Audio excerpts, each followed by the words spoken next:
Okay, hi, welcome everyone, and welcome to a live demonstration of Pupil Progress. So last week we was actually really fortunate to have, we was joined by Matt, who is a senior leader at a secondary school in the northern part of England. And we went through how Pupil Progress was used as a tool, how it was used as a data infrastructure to raise attainment of young people in that school. And Matt shared the data with us and how he and his teams moved, certain students' P8 scores up, A8 scores, particularly with English and maths. And we got into the conversation quite in depth, actually. But what we didn't get time to do is look at the software itself and go through how very specifically, the features and functionalities of Pupil Progress allowed him to raise attainment across his school. So that's the idea of today. And if you, are tuning in, from the beginning, or even if you jump in at kind of halfway, or just watch this back on YouTube, this would be a great opportunity to just see the software in action and decide if this would be a good fit for your school, your setting, and how it could actually help your young learners move forward in terms of their outcomes. So before we do get into that, it is just worth noting the problem that we solve is this current system that's in place, where we use a spreadsheet to find a way to get an outcome in terms of their assessments and their data. And we've got a varying degree of abilities in setting up that spreadsheet to match the exam board specific requirements. We then have to duplicate that data into an MIS system, and then we push that out into a separate analytical tool to then run some analysis on data that may or may not be accurate depending on how we set it out in a spreadsheet. So if I was to actually just share my screen here, you should be able to see this. Now, essentially what we've done is we've quality assured all of the data that's being produced, because we've built trackers for every single subject across every single exam board, and it maps the structure exactly. So you know that when you are typing in raw data, the correct grade will be showing because it maps that exam board requirements exactly. And that is across all subjects from Key Stage 4 and Key Stage 5. And at Key Stage 3, we run a bespoke solution against the curriculum that you are delivering. So I've got all of my subjects here. Let's dive into English as an example. And you can see I'm using the toggles at the top to filter out a view. So in this instance, it's GCSE in English language, Year 11 students. You can see that the class list is syncing from your MIS successfully. You can see when the last trackers are updated, and those teachers are being pulled through from your MIS and the amount of students. Now, and even from the get-go, this is really powerful because it reduces the amount of time teachers are having to update their spreadsheets, because we are just updating the class from the MIS live. So if you have any school leavers or school joiners, they will be reflected in real time on the tracker. So you're not having to delete, add in data, organize the students in your spreadsheet. So when we click on, and staff would click onto this, we are met with a tracker, as mentioned, reflects the exam board requirements exactly. So you can see here in English, we've got a paper 1 and a paper 2. And English is a repeatable structure, so we will always be sitting an exam that reflects these questions. So what this means is I can go ahead and enter those raw marks. And what will happen is this will then calculate a grade exactly as the exam board would do. So in this instance, it's a grade 4. And that is against the target grade that we've put in. 4 is showing up as green. So we're on target based on this assessment so far. Now, the question you're asked is, well, which grade boundary series are you using to determine this grade? So if we scroll over to the side and we go Tools, and we go up to the top here, we press Change, We have uploaded for every single subject area all of the previous grade bound series since 2017. So we can have consistency across those grade boundary series. And what we would recommend is using the most recent summer grade boundary series with a 3% tolerance as an adjustment on that. And we would hit save and close, and this will calculate now all of the raw marks to give us this grade here. But what we're also doing at the same time is we're associating this to the overarching assessment objectives in the qualification. So for example, this first question that students sit in the English paper for AQA is a list question, and it's related to AO1. And this student achieved 4 marks out of an available 4, which means on the overarching topic summary here, where AO1 questions have been asked, this student achieves 100% of the available marks when these questions have been asked. And that's great because in real time, we've also got that area for improvement, which is AO5. They're only achieving 13% of the available marks where these questions have been asked. So we can do something about that straight away. We don't have to wait for that kind of data cycle and data drop to look at this inside our analytical platforms. We've got this information straight away. Now, where this becomes really powerful is when we add assessments and we keep building on mocks or adapted mocks. This can build a running commentary. So say there's more questions related to AO1 across the series of assessments or mocks that you sit, you'll see what an ongoing pattern is across these. And if you wanted to, you can actually create snapshots between time that will allow you to identify the percentage gained or the percentage lost in terms of progress or regression along these key themes. Now, just as a quick note over here, this is where I'll actually just remove some of these for a second.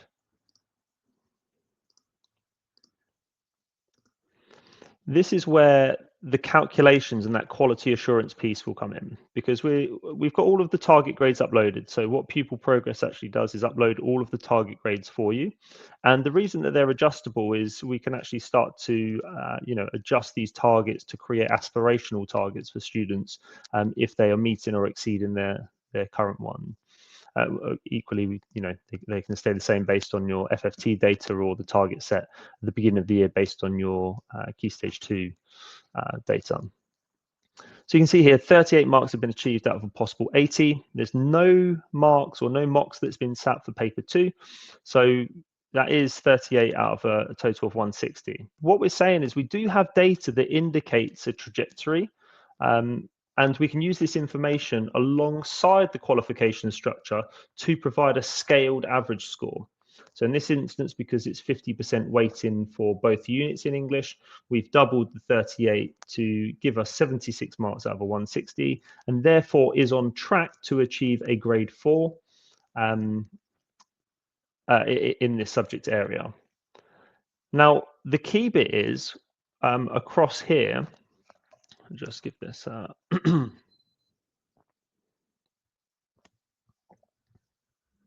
the key bit is across here. We can see that we've actually achieved this grade 4, but we're actually only 4 marks away from a 5. So this can actually better support the level of prediction that we can give students. So for example, I've got 6 months left with this student. They're on track to achieve quite a high grade 4, and they're 4 marks away from that grade 5. I'm actually quite happy to give a prediction here of a low 5, and that's an indication of the fine grading that we can use here, and that flags up as blue now, which means they're outperforming their target grade that we've set, and we can see that that is by one whole grade there as well, and that's why it's blue. But the key bit is we know we've got 4 marks for a 5, even 14 marks for a grade 6, and even initially, we know where those marks can come from in order to improve. So it might be that we grab 2 marks here. We've got obviously big work to do in AO5, but it might be something they really struggle to grasp. And the marks can actually come in that reading section over here. So we're starting now to support our middle leaders and teaching staff to become very strategic about where the gaps are, how close they are to the next grades, and what we can do do about it. Now, the idea is as we move through, we add more assessment in, all of this will start to update now in real time. I've just put some indicative scores in here for the second mock, and you can see they've done really well. They've got a grade 9 here and a grade 4. We can see that, it's actually updated all of the assessment objectives here. AO5 is a running theme. We're still underperforming in that as an area. And if we go over to here, we can see that all of this has been updated. So actually we've got indicative data here now that shows us that we're at that working at grade of a 6, which is 2 whole grades from 2 grades above their minimum target. And actually they're only 3 away from a 7 now. So instead of those 3 data drops where I'm just giving those level predictions, I can actually update this in real time to match the needs of the student in terms of that assessment. Now, what we've also got is the ability to house learning characteristics alongside their attainment data. Now, this is completely bespoke to schools. This could be core values, or it could be, common learning habits that we report on, attitude to learning, effort, could be resilience, home learning, and we can actually then start to give scores on how they're performing against these criteria. What this will then do is capture this information on a student report. So I've got information on paper 1, paper 2, overarching assessment objectives and the learning characteristics that I also want to capture. And if I press this icon now, this is really important. This is going to translate all of the information from a teacher perspective into a student-friendly report. So if I click on here, what this will do is provide me all of that information. I'll just zoom in here slightly. It'll provide all that information on a student-friendly report. So they will see, okay, well, I'm actually 3 marks away from that 7, and my underperforming area is in AO5. Compare this to an MIS report. I mean, what we typically report is that summative grade. You're working at a grade 6 in English, a 4 in maths, a 3 in geography. Where this becomes powerful is we now provide accurate and more information on what they're doing really well, and specifically and precisely what those areas for improvement are, so they can take control of the situation as well. And it doesn't just sit with then the senior team and the middle leaders to identify all of these areas for improvement. Students have access to subject-specific reports where they can take control and exert their own influences really on their own educational trajectories. The QLA data can be pulled through on the reports, and we can see how students have performed across paper 1 and paper 2, and it provides a very rich level of conversation. And what I mean by that is the conversation is rich in specificity in what the students need to do. It's personalized because it's based on their assessments and it's their data. But what it also does is motivates them. And the reason this is because they can connect the dots. They can connect the dots between what their target grade is, how far above or close to that target grade they are, and how far they are away from the next grade, with the areas of underperformance that we can see here. So when a teacher comes through and says, I'm putting on a session that's very specific on content and organization, and that's what is going to help you close on those 3 marks here, the student is now motivated because they can connect the dots on how they're going to get there, because the teacher is personalizing and tailoring the teaching for them. So they're no longer just a name on a spreadsheet that needs to turn up to intervention. They are someone who is understood based on the data that is pulled through, and teachers are catering to their needs specifically through this information. Now, what I want to do is actually take a moment to skip through on what we refer to them as report booklets. And I like that terminology because it's a booklet of information that forms action. It's not just here's your grade summary overview. It's here's all the information you can use to drive better outcomes. And this is across all stakeholders. We've got the students, we've got family members, parents, carers, we've got teacher staff that are teaching these young people, middle leaders and senior leaders, and really great for those one-to-one mentor sessions that we hold with young people. So this is a Key Stage 3 report booklet. We can pull attendance from the MIS between 2 points in time. So we can see here that actually this is not great attendance, and I'm sure there'd be some other things surrounding this young person that we would need to speak with them about, given the level of attendance. But we can align attendance against behavior points, achievement points, against target grades, against teacher predictions, their current working at grades, and then those learning characteristics. We sometimes talk about the Horsforth quadrant and identifying key students that have got low effort against high attainment, and vice versa. I think this moves it into a bit more of a progress matrix, where we can align lots more data than just effort and attainment. We can align all of the information that surrounds a young person to make some really key decisions on what happens next. So I think it takes it one step further, but what it also does is allow us to dive deeper into what we can do to make those improvements. So, for example, if it was just based on the attitude to learning, we looked pastorally, we can see 3 subjects: computer science, PE, and science, that requires improvement. So what is it within those subject areas that we need to look at? Pastoral leads can then dive in. It could be a learning walk. It could be additional support in those lessons. We start to strategize on what it might be in those areas to actually, is it that our computer science lead goes into the English lesson and see what the difference is in terms of attitude to learning? Because also in English, they are outperforming against their target grades quite significantly. I mean, they are outperforming here as well. So, what could we achieve with the attitude to learning being much better and attainment still being high? That's interesting in itself. The key bit, and perhaps the most important bit, is this. We can then go and interrogate every single class, every single subject, to identify precisely those areas for improvement, and also an opportunity to praise young people where they've done really well. And this is a transformative conversation because we've got accurate information and detailed information on how to support those young people moving forward. So if I use the maths example for here, you can see term 2 and term 3, we've actually done really well. Term 1, we didn't start off so great.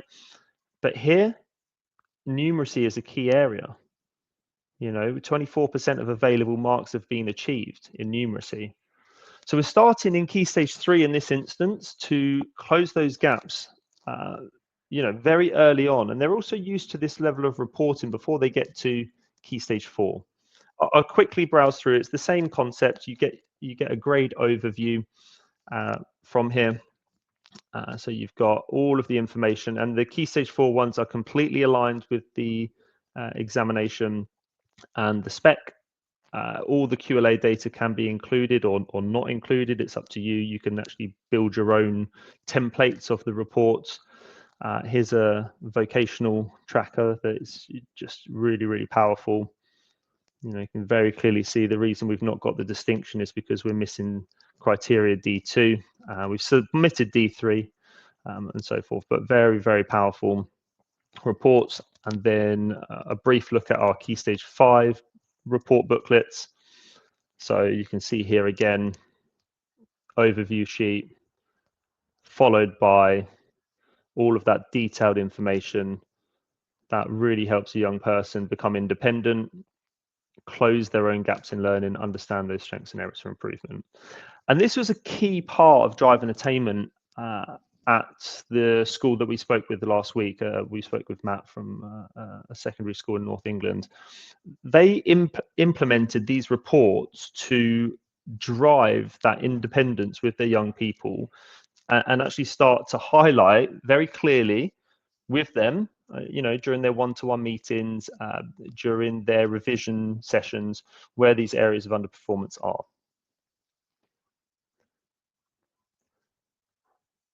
To build on this, if I was actually to move to,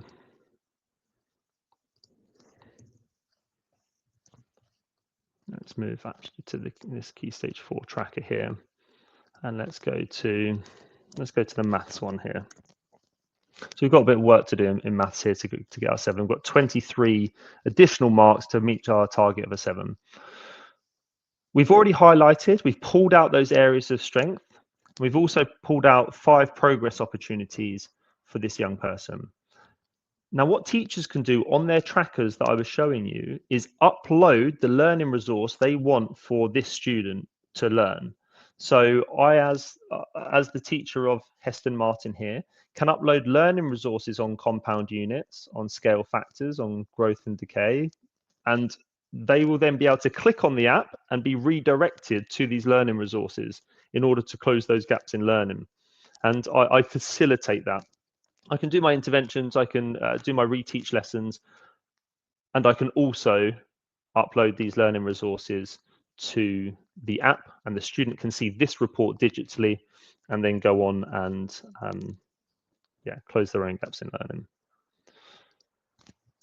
So it's really important. You can see how we've looped back here already, and it feels different all of a sudden. So we're back into kind of teacher mode now. I just think it's an important reflection, as I was just demonstrating then. We've moved from having the information typically as a teacher, as a middle leader, to actually then providing the student with some very, all of that information. We've translated it for them to be able to take control. So it's not just a tracker for us, it's a tracker for the student.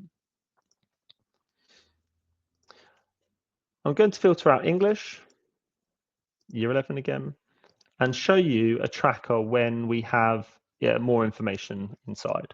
So I can see here, if I open this up, I can now see lots of information based on a class full of data.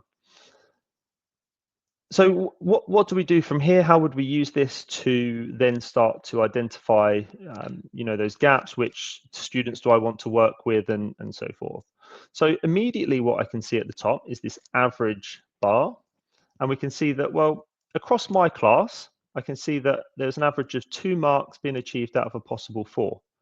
So I know there's work to do. What I can also do is I can click that button and it will show me in either ascending or descending order the students that, in this case, ascending, the students have achieved 4 marks versus the students have achieved 0 marks all the way through to those 4 marks, which is really powerful because it informs my action. What I might want to do now is print off these 2 students' answers for this list question against AO1. And I'm going to ask all of those students that have achieved 2 marks or less, which is a large proportion of my class, to examine the answers across these 2 students and ask them what was common across both answers as to why they achieved 4 marks. And then I would get the students to resit that question after the learning and takeaways and the reteaching, and then actually move these young people forward using and harnessing their peers to drive that impact. And we could do that across all sections here. So you can see I've organized this data now and so forth. What we can also do is, if we want to keep a closer eye on this, let's use this first example. And this is where the idea of tracking and monitoring comes into play, not just these 3 data drops a year and this data collection. We can actually tag students against those underperforming areas. So if I go tools, I can see here, enable tagging, configure. I've created quite a few tags already for my students. I'm going to create one here. Actually, I've already created one. So we could go create a new tag and you would create a tag. And you can see here some examples. So I've got a focus group of 24 key profile students that we want to get 5+. I've also got here AO1 is less than 2 marks. And that is the one that I want, and I can save and close. So what this does is open this information, and I've got a tag now that appears here. And I can go through and tick all of those students that have achieved 2 marks or less against AO1. If I just want to hide that for a moment, I can do so. And what that means is when I come back in a week's time, or I'm analyzing where those gaps are and I'm strategically planning my intervention, I can filter out by the tag that was created. So I filter out those students that were AO1 were less than 2 marks. I add a filter. And I've now got all of these students in a focused view in my class that achieved 2 marks or less. And again, because I want to now target these students, I can enable links and action. I can create a new item that will be, let's say, AO2, and we can populate information for you. I could say AO2 here, read the 2 exemplar answers from your peers and examine the commonalities of why they achieved 4 marks. I could upload those as URLs or learning resources there. I could hit save and close as a link. I can save and close that. And then I can hit AO2. I want to hit all of them. And now that learning resource will appear on all of those students that have got 2 marks or less. And I've added that tag, and that learning resource will now appear. And it's as quick and easy as that. I'm using data to inform my next steps. I'm using data to inform action in the classroom, and I'm continually empower the young people alongside that facilitation that takes place in the classroom.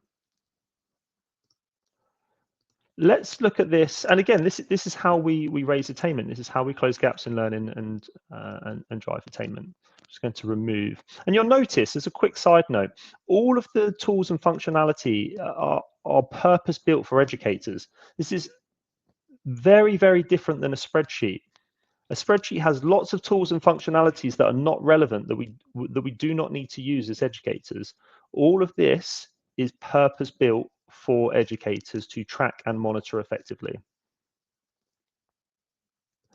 So let's take a sidestep. What we might say is, great, this is a great way in which teaching staff can use and students can use the information. But how about middle leaders? So if we press the 3 dots, there's a couple of things we can do. We can open a year group overview, which will condense all of the trackers into one overview tracker.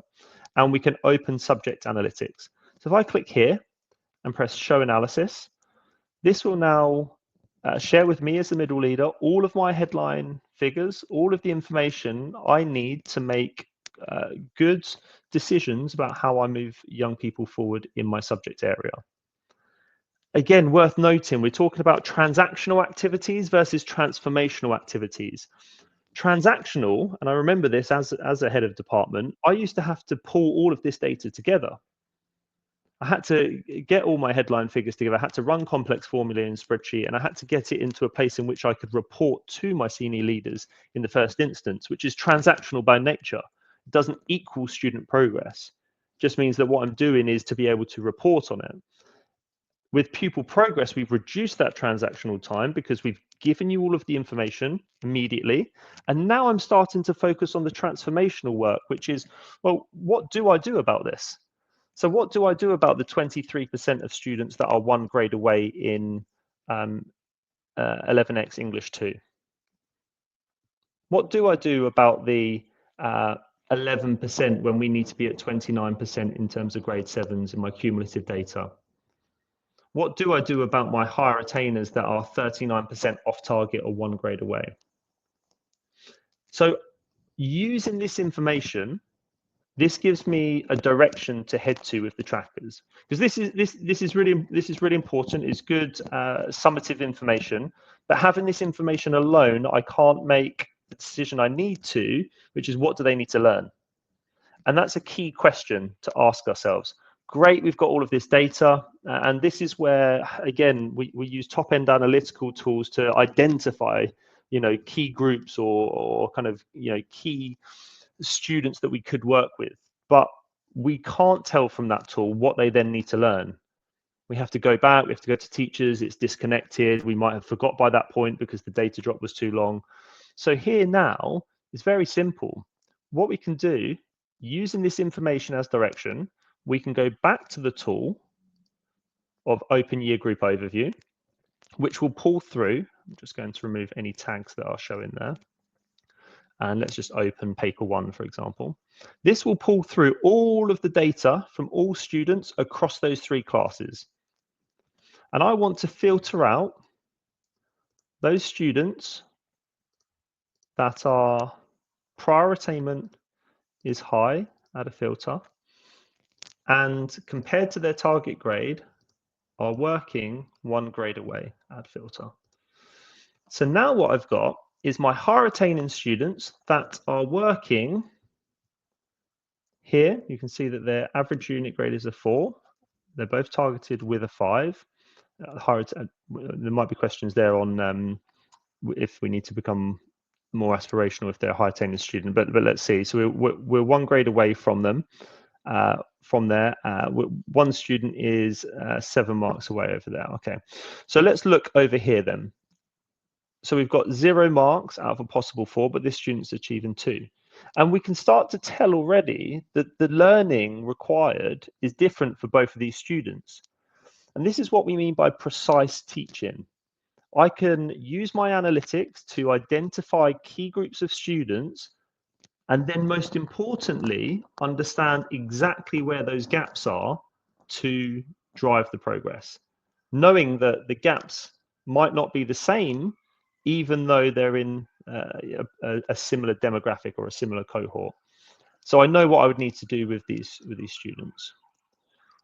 What I could do, even without going to my analytics, I could go across my department. I want to see all of those students that are 1 grade away. So I've got all of them here. I actually just go to, just reduce the noise there a little bit. So I've just hidden the current grade so I can just see the working at grades there. So I've got all of these students here that are 1 grade away. And again, I can start to then decipher the information on what do they know, what do they not know, and what do I need to reteach, or what learning resources do I need to provide? What are my next steps? What's my transformative piece of work that I do to now close students' gaps in learning and understanding?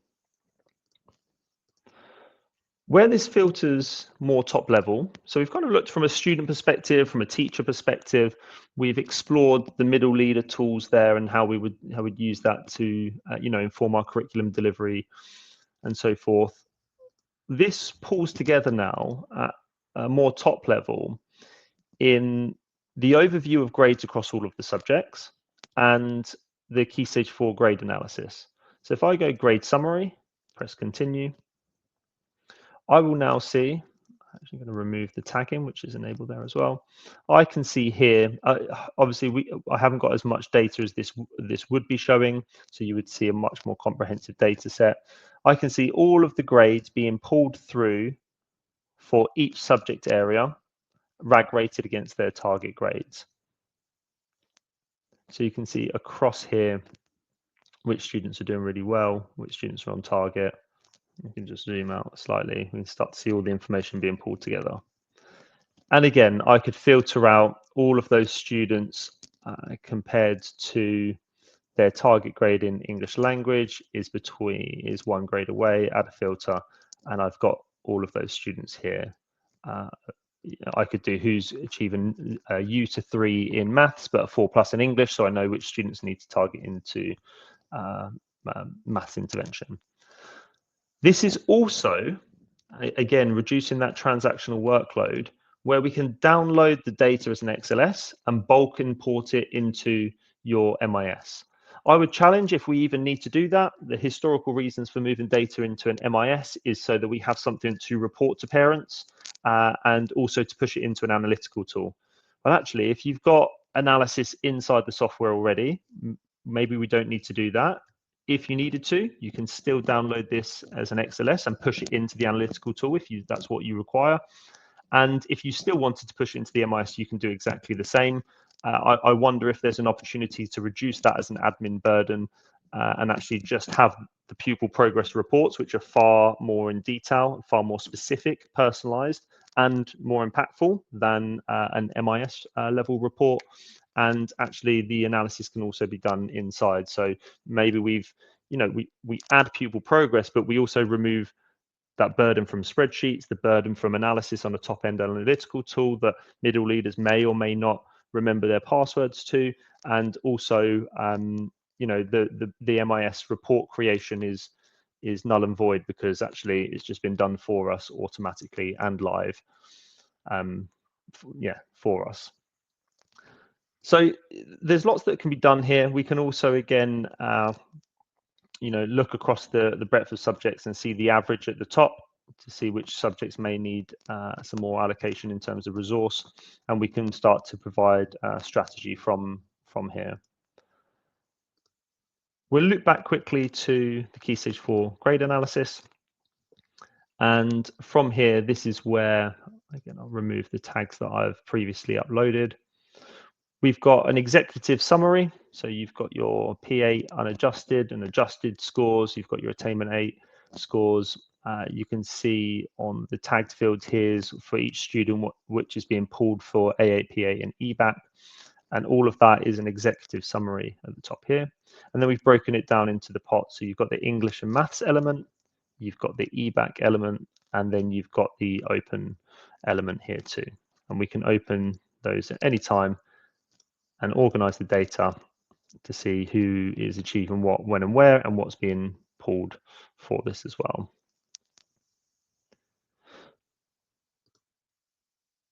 There are some more things inside this, but I hope from today what you're starting to see is how we are pulling everything into one space, making it really easy to navigate, really easy to understand, and most importantly, what has to be taught to young people in terms of what they do not understand to move them forward.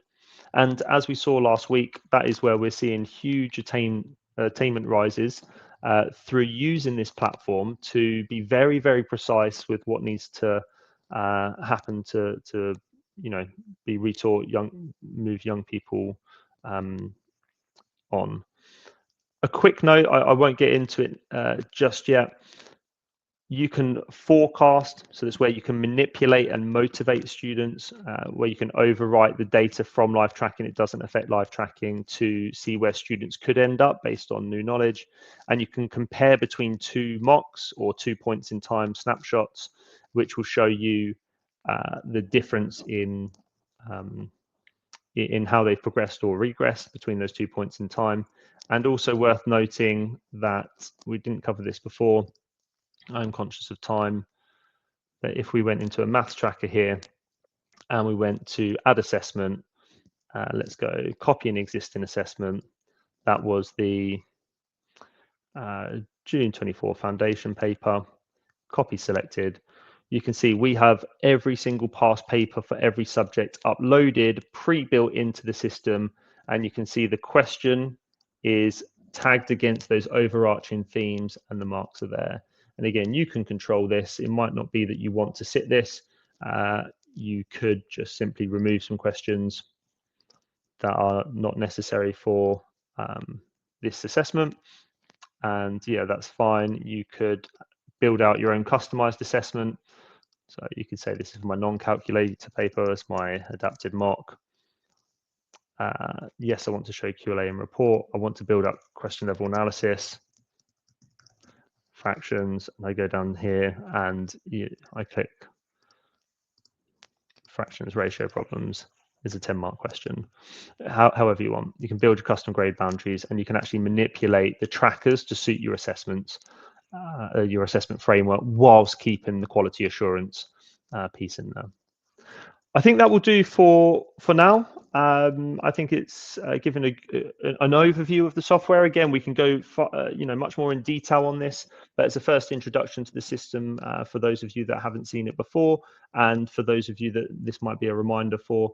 It's a good one just to tune in and get a flavour of what the system can do.